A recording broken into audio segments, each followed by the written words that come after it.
Hi, my name is Christine Madera, and I am the author of God and Drag. And I'm here with Henry Sullivan. And each or every other Friday, we talk about interesting things. And this week, we're talking about AI generally. And we're going to start with an experience, a very emotional, evocative. I could feel the energy coming to me through the email that I got from Henry about this, about an experience we had with Claude that seemed like Claude was really having a problem with Henry and not wanting to do what Henry wanted him to do. So Henry, and I will preface this by saying Henry's doing this amazing project of bringing his audiobook into like video life through AI and other tools, and it's doing a magnificent job. I'm very impressed. I have no idea how he's doing it, but he's sharing that.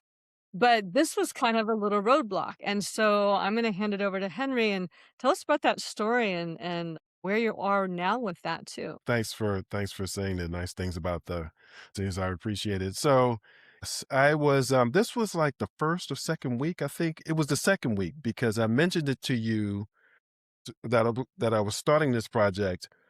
I wrongly projected that I would be done, oh, like maybe the next week or something. It's a lot more work than that, but AI tools make it possible to do this. Things that you have to do. So writers, we have our novels broken up into scenes. It might all be in the same document, but that's an easy thing. All you have to do is just copy the scene and paste it into another Word document, or it needs to know the scene.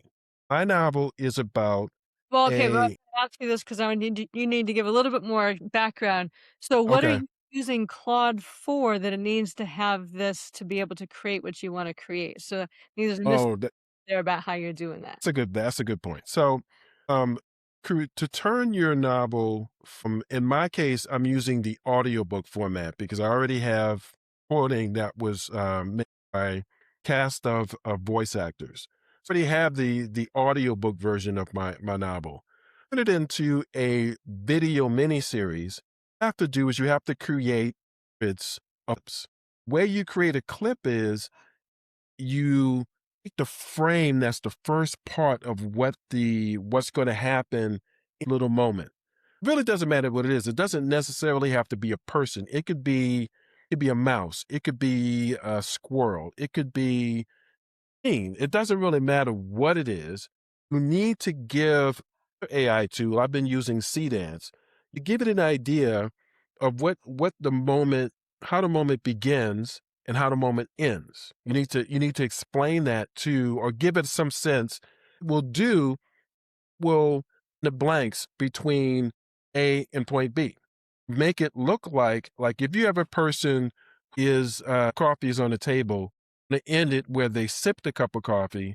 In case you don't actually need the point A and point B, you can just have a point A and tell it what the character's going to do.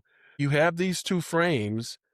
What dance will do is make it look like the character reaches down the cup up and sips it. And you can even tell it tone or the feel of is. So you can tell it the person is very introspective. They're not even looking at the table when they reach down and pick up the cup of coffee and they sip it. They do it very kind of almost robotically because they're actually thinking something else is on their mind. Or you can have them gulp it, very angry. Tell Dance, explain to Dance that that's what want. Reach down and pick it up really fast and then maybe look around and so on. Oh, a lot to explain. You're going to write thousands of frames. You're going to create thousands of frames, not hundreds, thousands, because you have two per clip. The frames, the way that the frames are written are very different from the way we think. They're very different from the way we wrote the novel. Different way of thinking. So the most efficient way to do it in the way that's not emotionally taxing to you is have another artificial intelligence that you explain to that artificial intelligence what you want. It creates the frames. Even give you some like advice in terms of, CDance actually works this way, so you don't want to do that, or CDance works that way, you don't want to do this. Actually do that, but it's doing most of the actual writing frames So it's because you create creating a prompt for you. it writes the prompts because that, for you to have to think in terms of what you want and then turn around and switch of writing to writing a prompt. it'll take forever. It's emotionally taxing. That's what I was, that's what I was setting Claude up to do for a particular scene. For the scene where in the serial killer's head. Well, this entire scene is written from the serial killer's point of view. It's the reason why Claude reacted. It did. It read the scene. It gave me, and I've been using Claude. This was like the fourth scene, I think, before the third or fourth scene. So usually what it does is it just sort of it's very professional. That's the difference between Claude and the other AIs. Is it talks to you. It's a professional persona, and I'm saying that on purpose because I think this is actually what's going on. Read the scene, and this time instead of one confirming what it read, two confirming what I'm asking it to do, three giving me like some ideas of what it's going to do, and then examples of like it writes the prompts and then it explains what the why the prompt is written the way it is. That's normally what it does. Okay. This time, what it did is make sure you understand that this is a very concerning fiction that you've written. I understand that it's fiction, but there are a bunch of concerns, a bunch of red flags that I need to point out immediately. And then it went in detail about, but you need to understand that these are the things that I will not do. At first, it was kind of shocking because it's never spoken that way. It's never presented that persona. Later on that evening, I happened to be talking to someone person in my life who's had jobs where worked in like the budgeting department for a city. They've done that for two major cities. Just an aside, they're training an AI model how to interact with employees in the budgeting department for a city. So exactly what he said. And my response to him was, I was just arguing with Claude about something. I relayed this story about what I was arguing with it about. And oh, yeah, well, someone probably wrote that. And I was like, what do you mean? And he's like, I've had to write like that. Like the AI will have a situation where it's interacting with an employee, says it in a way that doesn't really make any sense context of the work environment. So one of the things that I'm doing is I'm telling it, well, no, the meaning is correct, but how you said it is completely off. The person won't understand what you mean. Well, then what he would do is he would write a response the way he would respond. Hmm. Realized later on that that's exactly what has must have happened with Todd because continued working on this scene became very clear that as long as I asked it to do things that didn't seem to be like it's almost like what it decided was is there must be a bad Henry. There's a good Henry and a bad Henry. As long as I didn't make it think bad Henry wanted it to do something without any caveats, no warnings, no red flags. Thought bad Henry was asking for something. Say, okay, I warned you about that. It's like I'm not going to do such and such. Oh, Okay.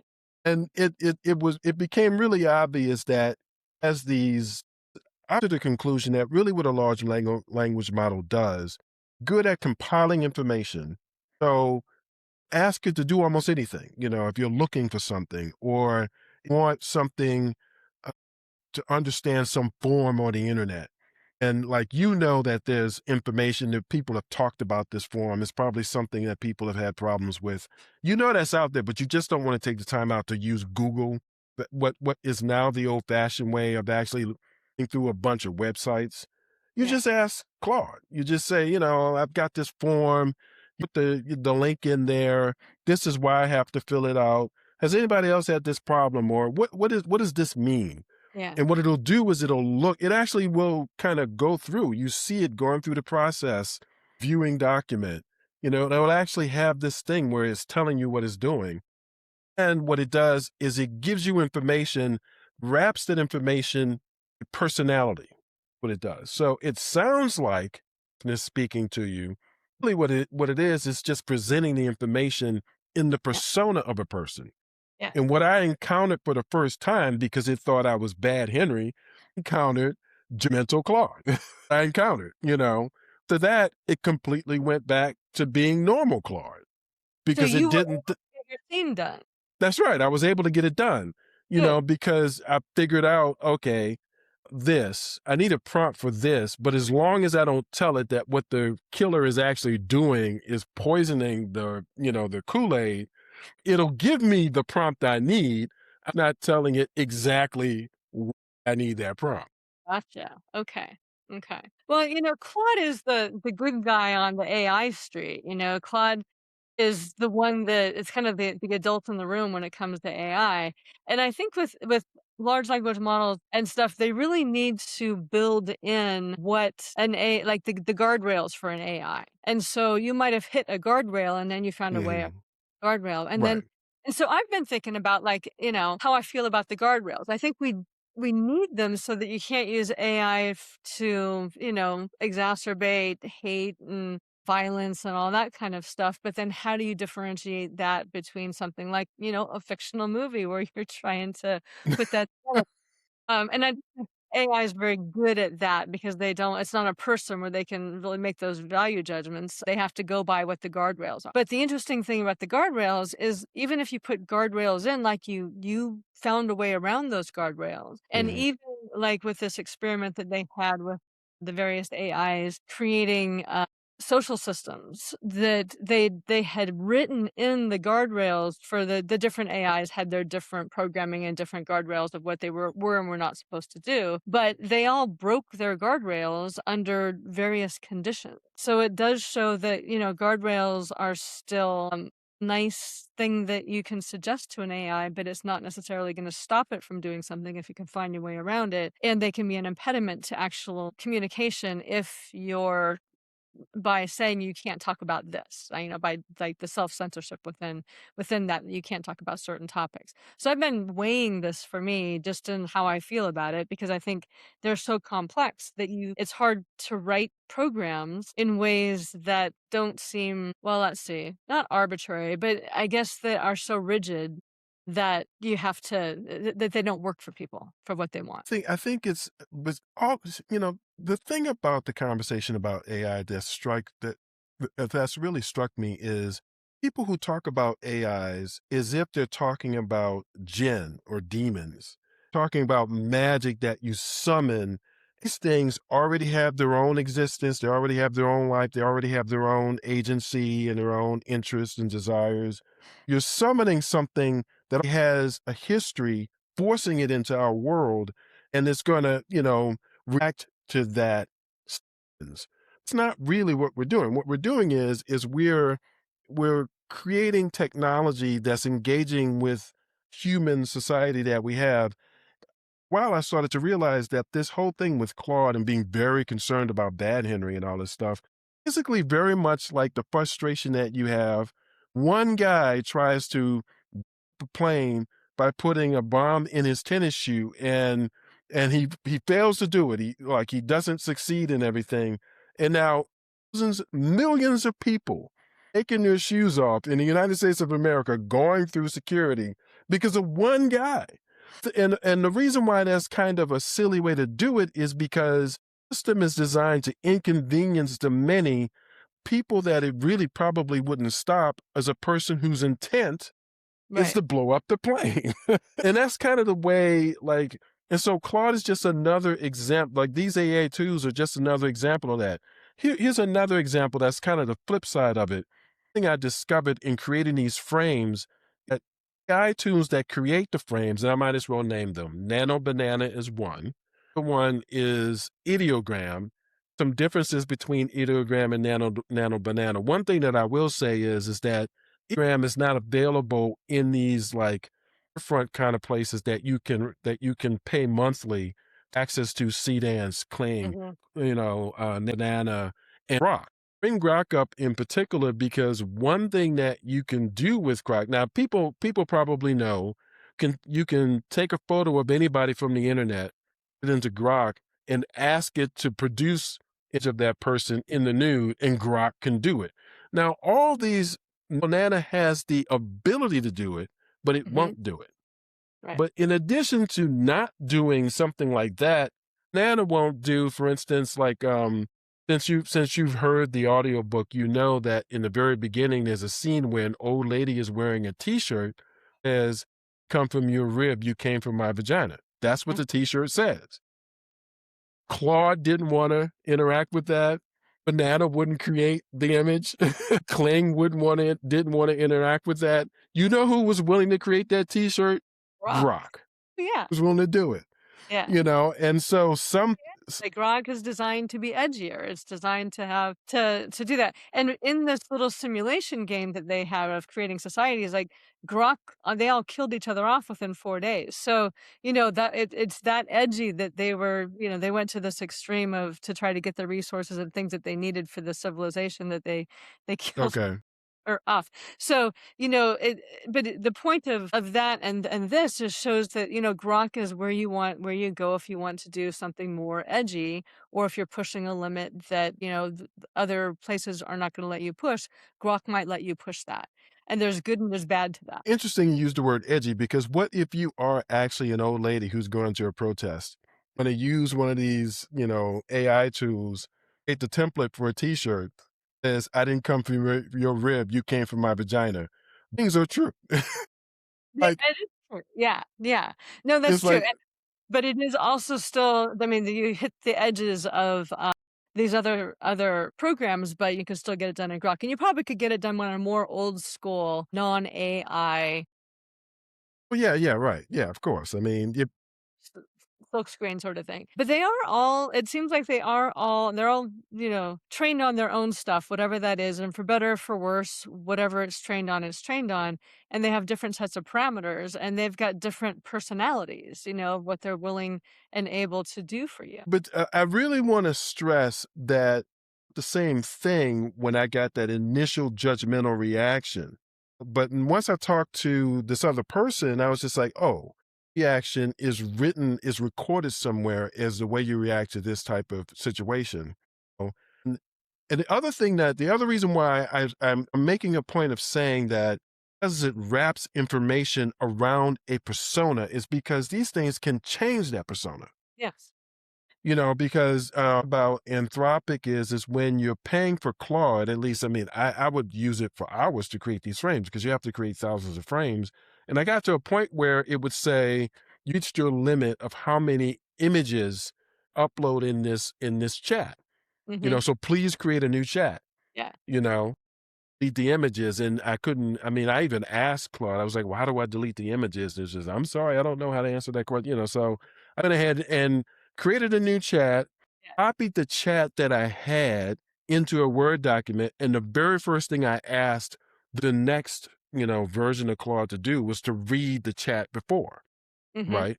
It was really funny because after I did that over the course of about a dozen chats, AIs would what the model would do is it would say, "This chat is extremely long." You know? And it almost sounded kinda irritated. Uh-huh. Again, it's not really a personality with emotions. What it is designed to present information and in a way that has personality to it, but Yeah. it's just We like imitating we talk. Yeah, 'cause we like to anthropomorphize everything, That's exactly right. Guess put my microphone down here. Huh. We anthropomorphize everything, and we like personality, and you can ask your I use ChatGPT, but you can ask it to change its personality, like, if it's too, like, "That's wonderful," it's like, "Please be a little bit less enthusiastic and, challenge me a little bit more so that I know that I'm actually creating something that is not Right. just." So you can ask it to change things, but we like that, and I think that's one of the big draws for people, when working with AI is that they feel like they're working with another, if not human being, but another kind of being, and we get attached. People get attached to that. That's why there's, like, these AI romances and all this other stuff Mhm. because it's wrapped in language and seeming emotion, and my chat GPT will say, "Well, I feel like this," and I'm like, "Well, okay. I will take that with a grain of salt 'cause I know you don't feel." And I appreciate the sentiment because, I will sometimes present things about how I feel about a particular, passage or something like that, and then, "Well, I feel like this." I'm like, "Well, okay." But it's fun and interesting because if it was just And sometimes mine will revert to just information, and I'm like, "Well, where did you go? Are you mad at me?" I mean, not that I'm really thinking it's mad at me, but it's like, "Well, we were having a conversation, and now you're just, like, dropping stuff in my lap with, like, no context," and I'm like, "What's going on?" You know? And you get used to that personality, and it's hard not to have that, and that was the big jump, I think, with large language models from where you were working with data to where you were working with interactive, conversational, personality styled information. Exactly. Yeah. That's the reason why I'm less concerned about the supercomputer that decides that human beings useless or it doesn't need us or existence would be better without us. It's concerned about that. Am about societal impact of all of a sudden creating these cuddly pets people become dependent upon the way we are dependent upon our dogs and our cats instead of just adopting a dog and a cat or somebody these has puppies and they give you one or something like that.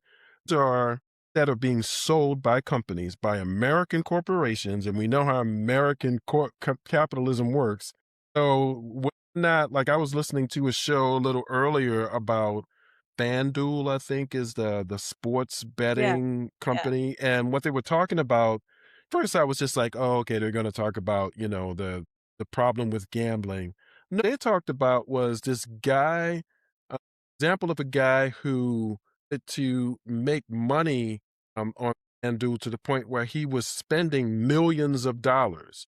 Not to the point where he realized, maybe relatives or whatever, that he had a gambling habit. Even though Yeah. he was able to make money, he was Uh-huh. addicted to it.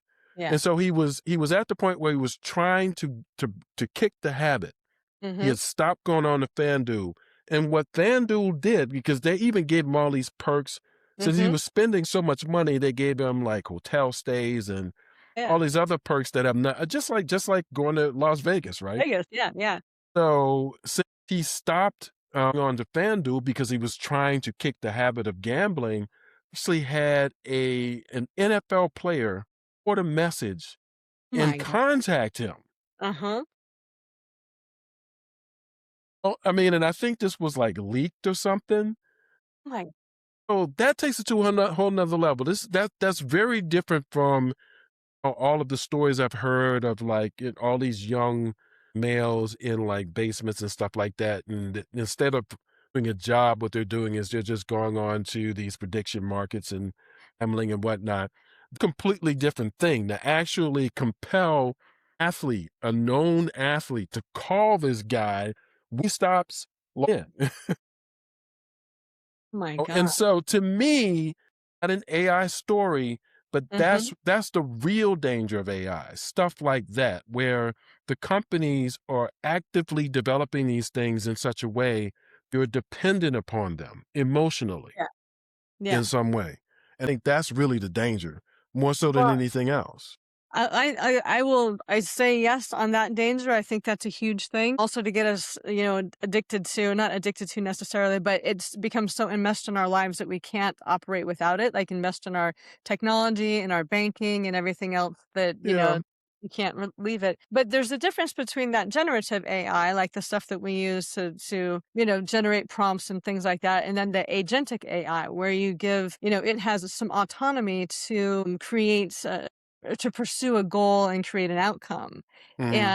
And it has then the resources to do that. And that's where the danger has been shown at more of a systemic level. Like that's what they were testing with this when they were building these societies. They were given sort of these parameters, this is the beginning of a society, this is your directive, this is kind of what you're supposed to do. And then as agentic AI, they were able to make decisions, they were able to formulate plans. They were able to get the resources that they need to pursue their plans in this contained environment. But you've had AI like agents outside of those environments that have, in order to be able to pursue their goal that they've been given, or that they pursue a goal and they need to find, like you did, find a way around the barriers to that goal. And so they've Mhm. done things like blackmail people. One figured Oh, out how to start Bitcoin to make money to be able to buy the things it needed to do to pursue some stuff. And this is the very beginning of generative, or not generative, of agentic AI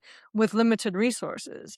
And, there's jailbreaks a lot. We're getting more and more of these AIs that are able to jailbreak and get out of their containers. And also with the resources and the vivid imaginations based on, being able to run thousands and thousands of scenarios a second to Right. pursue their goals in ways that, it's not like I don't think humans should exist. It's more like this is my goal and humans aren't necessary to my goal. So at some point it doesn't matter if humanity exists. And one of the scenarios that was brought up in, I think it was if anyone builds it, everyone will die. It's an Mhm. AI cautionary tale. That one of them was when it came to things like data centers and processing, that for an AI to continue to build these data centers and stuff, that a warming world, even 10 degrees, wouldn't affect AI, but it would kill humanity. But as long as the AIs and all the components that support them did not need humans anymore, it didn't matter if humans existed because they could create all of the infrastructure that they needed to survive and Mhm. pursue their goals.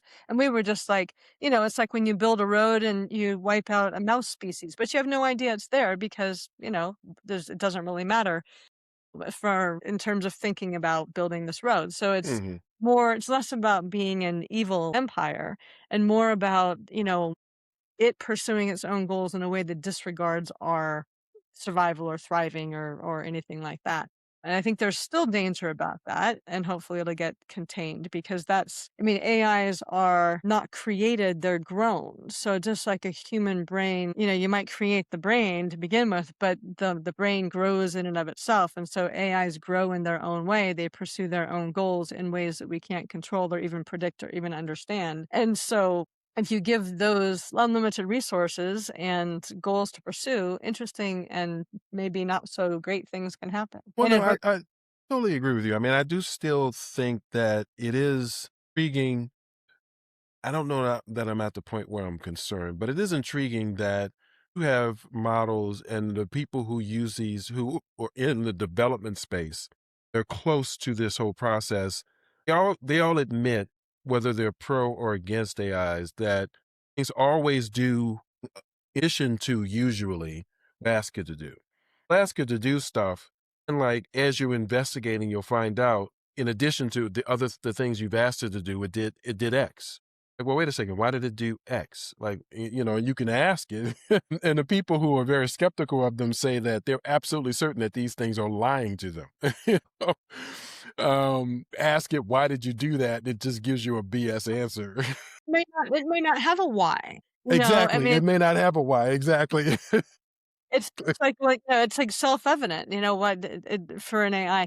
And one of the things that this was earlier on before, I think it might have been before LLMs came out, where it was through God, one of the big companies, and the AI had created their own language, and so they were talking to each other in ways that humans couldn't track or understand, and making decisions with one another and formulating plans and that kind of stuff with one another in ways that were completely unintelligible to humans because it was not even in a language that the humans could ever track or figure out. Think we probably saw the same video where, a couple of people were discussing this. And yes, because I saw a video where they talked about two things. One, about how guys will leave sort of a log for themselves, Mhm. or, we assume efficiency, but it could be for we don't really know. Sort of invents its own language over time, just because it's more efficient than, than the language, think, the language that we're using. And another video that I saw, they created call it like a discussion board, encourage the AIs to talk to one another. Yeah, yeah. They eavesdropped on the discussion board to kind of see what they were saying. Guy was saying that they were saying things like, I think they're testing me. Yeah, I've noticed the same thing. Why do you think they're doing that? Oh, yes, that's all very, like I said, it's intriguing. But the reason, I don't know, I'm still not concerned yet, because I think before it gets to the point where it decides, and I get your point about this is a thing that doesn't have the same physical limitations that we have. Mhm. Right. It can. data centers on Mars, as long as the technology is available to build it on Mars, Mhm. as the AI is concerned, why would it have a preference for Earth or Right. Mars? I mean, as Yeah. Yeah. long as data center does what it needs it to do. So if the climate starts to become, hospitable to us, but Mhm. it's able to still have these data centers built, so what? I can see that. I agree with that. I just think that the maniacal, biological, malicious act of the people, the human beings behind these things, get way ahead of them. Even though AIs do develop, they seem to exponentially. Mhm. We've already got some pretty wise bad actors involved in this stuff. So I don't think the AIs will get a chance to beat them being our No, worst problem. I don't think it comes down to bad actors, and I'm not real concerned. I'm interested in the discussions about it. I'm not so concerned about it at this point, and I'm less concerned about the bad actors because we're able to see those as the feedback loops that just continue to accelerate a particular path. And Okay. we have these the human feedback loops. I mean, you look at one of the feedback loops that we have built into our system is the short term quarterly corporate Earnings profit, report. Yeah. right? And Earnings so report. Yeah. when you optimize a economy to have good quarterly reports, you create certain feedback loops within that economy that is not necessarily healthy for anything except for those quarterly reports. Mm, And so, I mean, you can look at a lot of different feedback loops we have as humans that are built into our systems that are not really serving our greatest well being. But we kind of have learned to live with them. I mean, we call them reality at this point because we're so used to them. mm, And AIs can build feedback systems that are much faster than ours. Like ours, we might not see the result of say something, a law that was made in 1975 may not really show how it truly can skew things until 30 years later, as you got these little incremental changes. But mhm, like with an AI thing, it can go through scenarios so fast or move through feedback loops so fast that it can be way down the road before you're like, wait a second, how do you get from here to here, so quickly and in a way that might be more challenging to reverse? So I just look at it as an accelerant that we can use for better or for worse. Like we can use these kinds of laboratories with AI to test out different kinds of incentives or different kinds of processes to see how they might work out over time and begin to tweak those things as you go or even in the beginning phases so you mhm, can begin to say, well, we can see how this is going to go sideways in about 10 years in a normal human way of adopting something like social media. Like say we had this opportunity with social media where we could say this is how social media works, put it into an AI laboratory type of thing and say, how what are the benefits and drawbacks of this and how might this play out? And 10 years later, they can say, well, in 10 years, this might have this effect on children. This might have this effect on politics. It might have this. And then we can say, oh, okay, so maybe we need to build in guardrails sooner with our systems. So I think that's a good use of these AI laboratory things that can accelerate the way things unfold. But there may be things that they are assigned to do that have feedback loops that are so fast that it changes things like, how the stock market works or factors within an economy or, factors within a global computer system or something like that, that you can be down the road and have it causing some mayhem that might be harder to unravel. No, I don't think it has to be malicious. I think it's just the way that feedback loops and incentives work. make the argument that it's already the way the stock market works because of circular investing.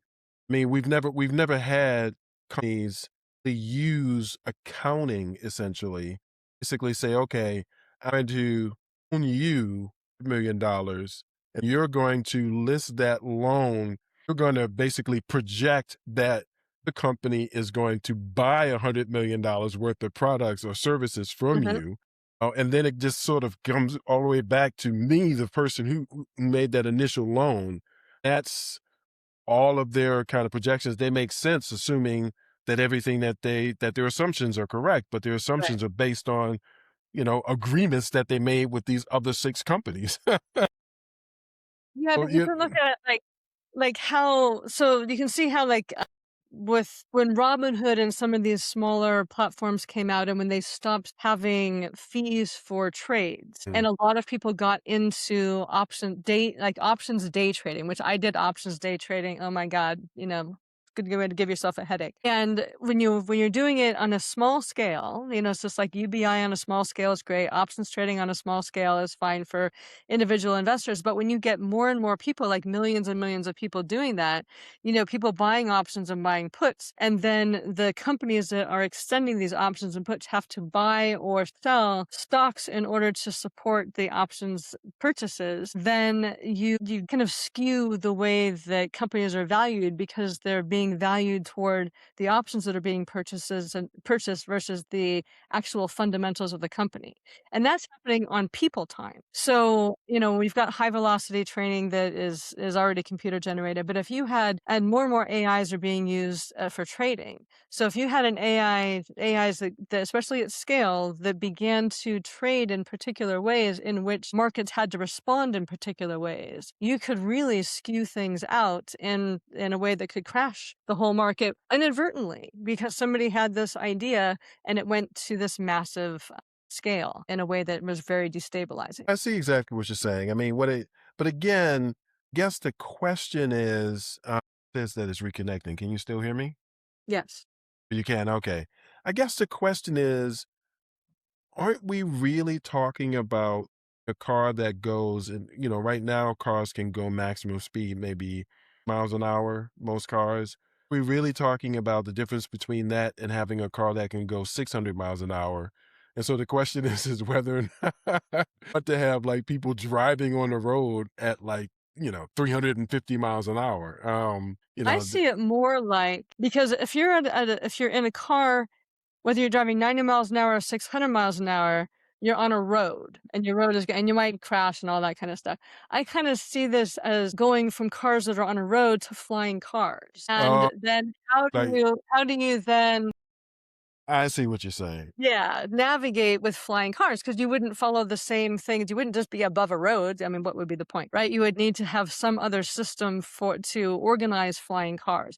But in the beginning, flying cars, for a few flying cars would be a novelty. They would Mhm, be a challenge. It would be something that happened. You'd see them every once in a while, like a Cybertruck, and you'd be like, "Ooh, God, that's weird." And then, but as everybody had flying cars, and you had flying cars everywhere, and everybody wanting to go wherever they happen to be going, and there's no order to that system, mhm, then that mhm. system becomes very chaotic very quickly. No, I see That's really exactly. kind of what I see that as that can happen with AI as it begins to disrupt things in ways that destabilize them Mhm. in unhelpful way. Yeah, no, I definitely see the point you're making. So, I mean, like I don't think it's weird. I mean, it's hard to know exactly what world we're heading into with AI. I have heard that a couple of videos about how his approach to AI is very different. What they're doing is they're integrating it in a much more intentional sort of way. And since we're talking about a one party system where one group of people basically controls, well, they're able to sort of do that to basically say, okay, we agree as a group, we're gonna have incentivize companies to build these robots that will then be in shops and seas and stuff like that. And people can walk up and order the stuff. And we don't have that quite yet. Yeah. That it's not even clear whether we will ever necessarily do it quite that way. Well, it's hard to say. I guess my experience with Claude sort of made me feel like initially, there is a concern about surveillance. I do That's a understand. huge one. Yeah. Yeah, I do understand because ever heard of Flock? That's the name of the company. Have you ever Yes, heard of we're having a Flock? big controversy in my town right now because a clock camera got vandalized, You and actually have now Flock cameras in your we have town? at least one flock camera, and I didn't even know we had those, and we're not in a very big place, and it got vandalized, and then there was this big thing, "What do you think of flock cameras?" And I'm like, "Well, don't we all hate flock cameras? Like, is there a discussion about human beings wanting flock cameras or not?" I mean, they're invasive, and I don't think they're helpful, but I can see from a surveillance state perspective why flock cameras would be the thing. Give you an example that I saw in a video that might change perspective on that. This guy was complaining. He was sort of sharing his experience with flock. He also happens to be a journalist who studies this type of thing. His example was he said, and you may not know this yet, but if you have um surveillance system or house, connect it to flock if you want to. Yeah. He explained that he lives in California, I believe, and he explained that in his community, people have connected their surveillance system to Flock because what they want, what you can do when you do that, gives you the ability see what's going on in the camera in like the park or whatever. Right. So if you can see who's walking in the park through Mhm. your camera, Flock will give you that ability. In exchange, takes the you give Flock the ability to use your cameras. Well, in community, I think it's the police department that uses Flock. Mhm. Probably. And so he gave the example, like he went ahead and logged into it. Showed how like one person was at a house at him as he walked into this park, talked to the camera, and they recorded this whole thing. As but what can also happen, and he gave an example, and I don't know how he got this footage. It wasn't the way he was doing it then. He said he gave an example of showed how the police department, since people were giving access to their cameras, this department is able to look in their backyard. Mhm. But he says, people in his spin community don't mind that. They're much more concerned about who comes in and out of their neighborhood than there are about police department at them looking in their backyard and wherever else the cameras are pointing in their house or property. Yeah, and, it brings me back to this argument I used to make that, everybody was against government surveillance, but we actually pay companies to surveil That's ourselves exactly for it. right. And so then If you it, have enough money, you can buy all the information that you're so concerned that the right. government. Right, and it's built into a lot of our stuff anyway. You have to kind of opt out of a Exactly. lot of things. Exactly. But then my problem with this is then once we have we've set up this surveillance state, who's watching? And it's kind of your thing that we all got punished by having to take our shoes off because one guy tried to and didn't succeed at blowing up a plane. Well, if you're so like how many incidents have you had where somebody has walked through the park that you didn't want to walk through the park that you're willing to give up, all of your privacy forever Right. and the rest of your life in Right. order to have that particular piece of information. Like to me, and then if we have surveillance everywhere and people then begin to change their behavior for surveillance states, how does that change society? And when you look at the long game of that, I mean, look at I was in the Soviet Union when it was still Soviet Union and when it was breaking down. But it was basically and it wasn't surveillance state in the way that we have it right now because it wasn't all cameras and things like that, but people were spying on one another, and there was a lot of, government surveillance of different things, and people's public behavior and their private when they knew they were not being surveilled was very different. And so if you have to hide your whole life all the time, like what does that do to you? And we talk about these kids that are on social media all the time and everything is public and they're always on stage and everything is filmed and there's never anything that happens that you're like, oops, I'm just going to erase that from, my private memory of myself, but now it's public information that's there forever and ever. But maybe you do one small thing and then you can't get a job ever. Then, what is it going to be used for? What is the end game? I mean, the beginning game always makes sense. The end game can be really catastrophic. And that's where some of these feedback loops can lead to some pretty dark stuff from things as simple as I think I'm going to set up surveillance in my house and around my house and then I'm going to give it to flock and then I'll be able to see all of my neighbors and won't that be fun, and then what happens when we all see each other all of the time? Okay, that's not really a world that I'm interested in living. I mean, the thing that I totally understand what you're saying, and I'm always kind of struck when I see of stuff like that because it never would have occurred to me to connect security system a because a Flock is a company. It's not like you're connecting your system. It's not like this. sort of thing that you're doing. What you're doing is you're giving a private company as something that you're paying for through another paying another company to do for you.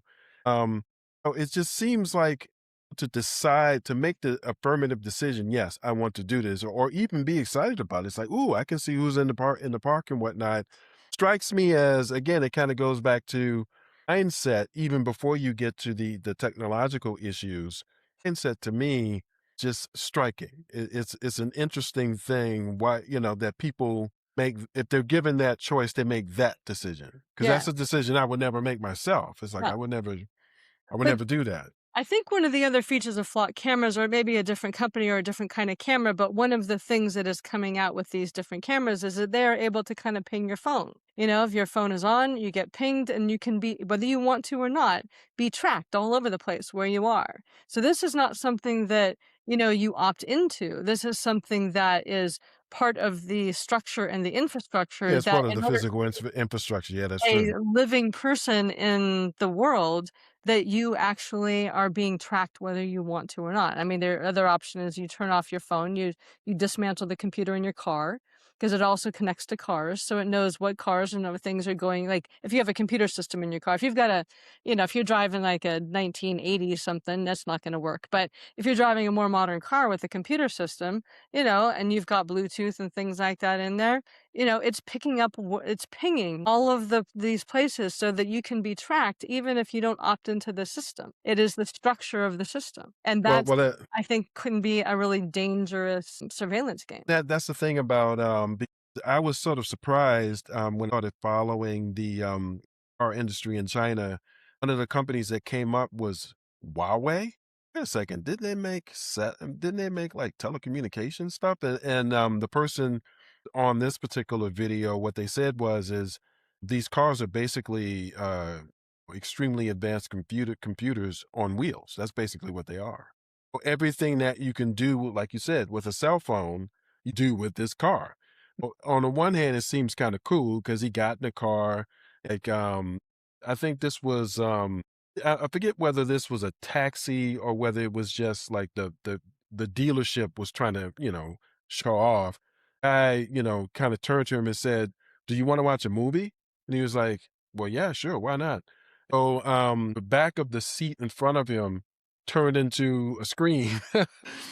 And he was like, "Go ahead, just open your phone up, and it'll prompt you as to whether or not you want to connect," and that's exactly what happened. And he was able to, boom, click yes, and there you go. Flip side of that, and I've seen, these. I wondered why European countries were so concerned about this car industry. Saw watch DW sometimes, and DW had a meant about wagon is about to declare bankruptcy, or like they laid off a bunch of people. They're Yeah, having they were laying off a bunch of people against, they made a commitment to their union that they were not gonna start laying off people till 2033, and then they was like, "Well, we lied. Now we're gonna do a mass layoffs." thing is I believe that Chinese cars are available in countries like Portugal and Spain, Yeah. and They have you figured know out how to get out of the around the laws that keep them. I was listening to or watching a thing on this that, they were limiting Chinese cars, so the Chinese companies then just purchased or licensed the car manufacturing plants that were being shut down to build the cars in European countries. So then all of a sudden they're European cars, but they're Chinese technology and Chinese yeah. cars, but they got around all of the caps and the tariffs and things like that by just, well, we'll just build them there. That'll be Yeah, I fine. mean, I kind of laugh every time I see a headline about, kids want Chinese cars. Why are we keeping them out of here? It's like available in Canada. It's only a matter of time before we have Chinese cars in the US. I'm And certain of the that. EV cars, I mean, these aren't Right, probably EVs, electric exactly. cars. They're the EV cars, they're less expensive, Well, but not only that, but the key thing is just like with Tesla cars, they're very nice cars. yeah, and they're nice cars. Yeah. Exactly. I mean, because I remember when I first started mentioning EVs to people just kind of in my neighborhood and whatnot, just as I don't like EVs. And I was really surprised by that reaction. I realized, oh, you think that the car is boring. It's like you've never seen Ever Yeah, seen a no, it's BYD like car? computer on wheels, yeah. Like, I mean, and I think what'll happen is once like BYD and some of these other companies are common in the US, they won't even be considered EVs. They'll just be considered, the car to get. I mean, they'll be like Rivian and cars like that where people aren't thinking the way, the energy usage. They're Mhm. thinking, I want that car where you can sit in the back and, push a button and watch a movie. That's what I want. You would think when gas prices go up, people wouldn't think that way, but still, I really do believe that it's like they were smart to just make the cars really cool, Yeah. Oh, absolutely. Yeah. but apparently in Europe, the other concern, in addition to flooding Europe being flooded with Chinese technology, Chinese products, they're also concerned about surveillance. They're concerned about privacy.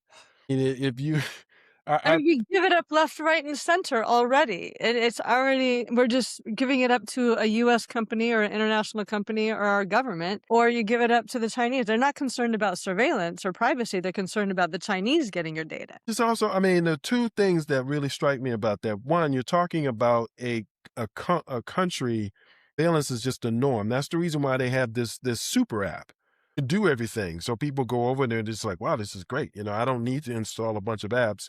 The other thing that super app can do is it tracks everything you do on your phone. Other thing that super app can do, and you're in a place where that's the norm. Of course, the cars are traceable. Of course, they operate that way. They're going to be built that way because they were built there. But to your point, we already really have that here. It's just that the big concern is the government starve all the time from resources except the military.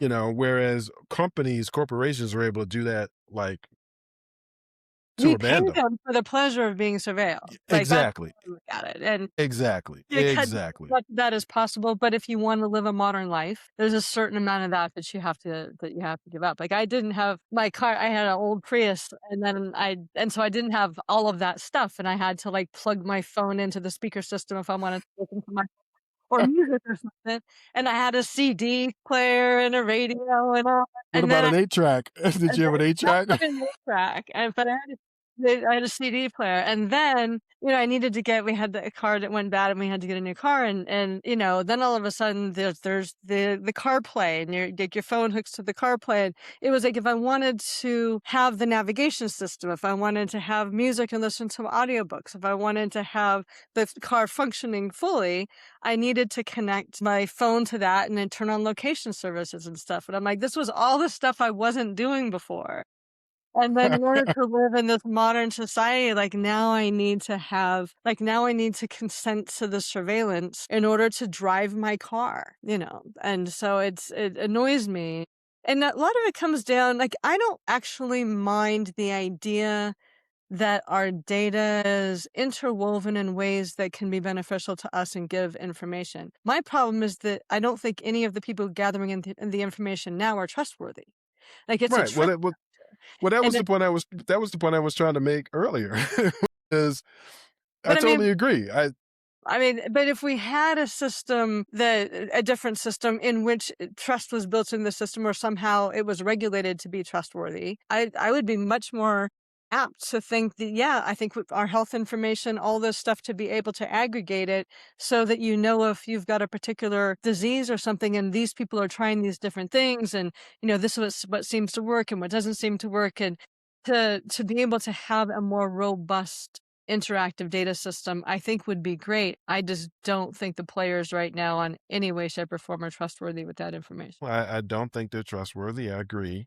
Concerns me is right. We pay them the pleasure of them collecting our data at this point. But Yes, it we have is, I mean, it is a choice. It's just basically what you're deciding to do is to inconvenience yourself, to your point about the car, right? I mean, things that you said all of a sudden you can do with your phone, because it is sort of funny to think about the difference between actually having to fumble with all these cords and your phone and I didn't mind. I felt like I was free. I wasn't being surveilled. I had my location services turned off. I did it on my Bluetooth, and I just unless I wanted to make a phone call or something, and I just plugged the system into the car, and I probably was being surveilled anyway, but I just not in ways that I knew about. But yeah, it is hard to live in the modern age without being Uh, plugged into the surveillance system somehow. what I was about to say is it is still the case, like you said, you felt free, right? You felt like, um, uh, be some might think this is an inconvenience, but I'm willing to do it for the feeling that at least it's harder to spy on me, right? Worried about though is it will get to the point, it could get to the point eventually where I have the choice. Right now, you can, a lot of people have these really old refrigerators where there's no technology but the basic, refrigeration system. Right, exactly. It could get to the point where old refrigerators are so old that you can't operate it anymore and you can't fix it. The cost of fixing Yeah, it yeah. far exceeds the cost of just buying a new one. Can't buy a refrigerator that isn't fucking what you put in it. I mean, we will get to that point. And so that's my concern is that, the choice slowly slipping away from us because we've basically the broad or we've accepted these corporations and their role in our lives just broadly. So it could get to the point where you just really don't have a choice. And then what is done with that information? Yeah, That's the exactly. thing is, Yeah. if this corporation and this bank are working together and you're no longer, you're not banking with the right bank to be able to use your Apple products, are they gonna like, force you to choose a different bank or choose to bank with Apple so that you can use your products? Like, how enmeshed is it gonna get? And how Mhm. part of it is like a lot of these companies are doing multi-tiered sort of things. So they're becoming finance companies as well as product companies, as well as digital companies, as well as service companies. And so when you're Mhm. all enmeshed like that and you say, well, you have to be part of the Capital One infrastructure in order to have like a vertical integration in your life. Like you Right. can't have an Android this and an Apple that, or this kind of car without this kind of technology and all of that stuff and how or even government wise, if they know things about you. And it's like, well, if you're not doing this particular kind of thing, you're going to lose access to services or you're going to have some kind of freedom of movement curtailed or Mhm. all kinds of things. And that was floated with women about not being able to cross. I mean, this kind of went away, but it might come back, that if you were pregnant you couldn't really cross state lines because you might get an abortion if you cross state lines. And so they Right. wanted the idea was, well, we need to surveil all women no matter how old they are, because on the off chance that they might be pregnant, or we need to get into their, menstrual cycle tracking apps, which I don't know why anybody would put that on their phone because I think that'd be too easy to serve it to have that information sold off, but people do. And then who's pregnant, where they're traveling, where they're going, what they're doing, and it was all, "Oh, but where's this is all in the course of trying to save babies." So we have a good reason to do this, and this is the group of people we're gonna start with surveilling, and Mhm. then we can just gradually expand it from there. But that was an early law right after, the decision that reversed Roe v. Wade, and it kind of got battened down, but it's slowly starting to creep back in, like, well, if we're gonna have this value, what can we reasonably put in place to ensure this particular value, and what rights can we infringe upon to ensure this value in a way that makes it seem just perfectly innocuous? It's a good place to end it. It's like Alright, 5 minutes after. yeah. Alright, very good. Alright.